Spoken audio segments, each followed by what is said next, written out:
नमस्कार दोस्तों, आप सभी का मिस्टीरियस फैक्ट्स हिंदी चैनल पे है।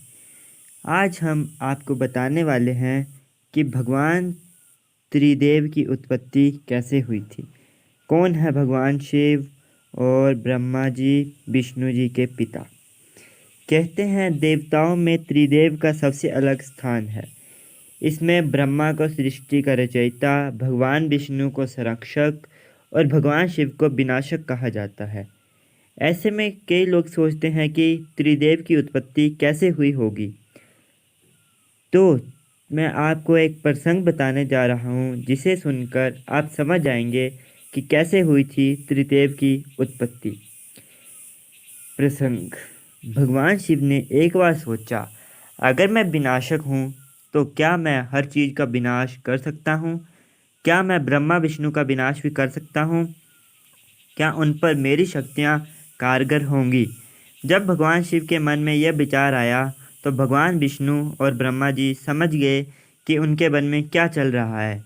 वे दोनों मुस्कुराने लगे और ब्रह्मा जी बोले, महादेव, आप अपनी शक्तियाँ मुझ पर क्यों नहीं आजमाते?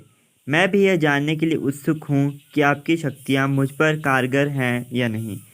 जब विष्णु भगवान जी ने हठ किया तो शिव भगवान ने सकुचाते हुए ब्रह्मा जी के ऊपर अपनी शक्तियों का उपयोग कर दिया। देखते ही देखते ब्रह्मा जी जलकर भस्म हो गए।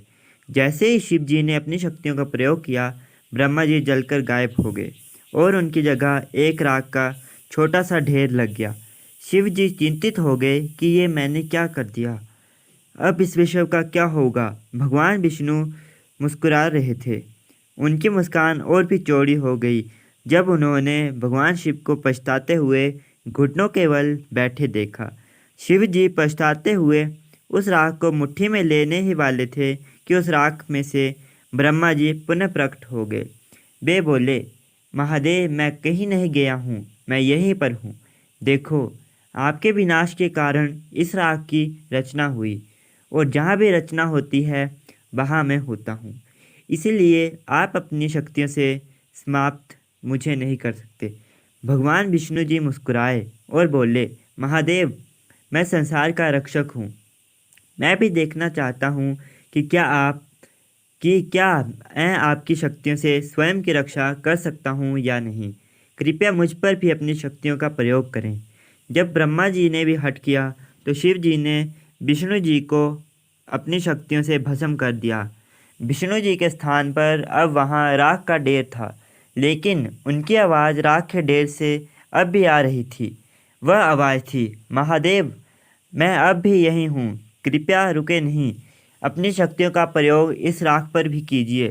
तब तक मत रुकिए जब तक इस राख का आखिरी कण भी खत्म न हो जाए। भगवान शिव ने अपनी शक्तियों को और भी तेज कर दिया। राख कम होनी शुरू हो गई। अंत में उस राख का सिर्फ एक कण बचा। भगवान शिव ने सारी शक्तियां लगा दी, लेकिन उस कण को समाप्त नहीं कर पाए।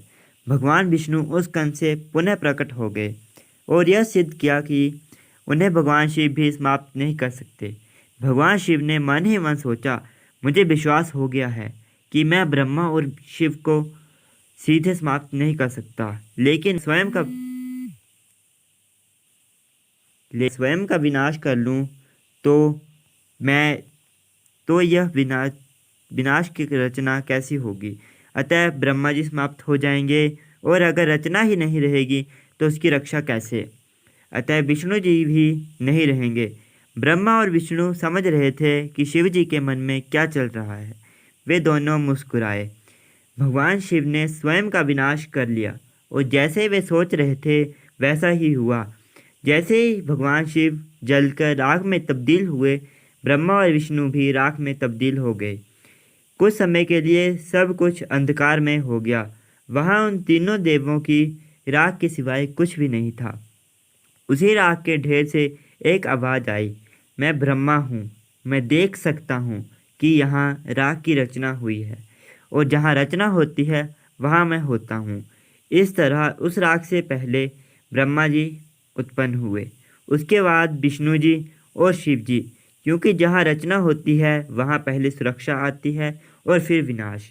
इस तरह शिव जी को बोध हुआ कि त्रिदेव का विनाश असंभव है।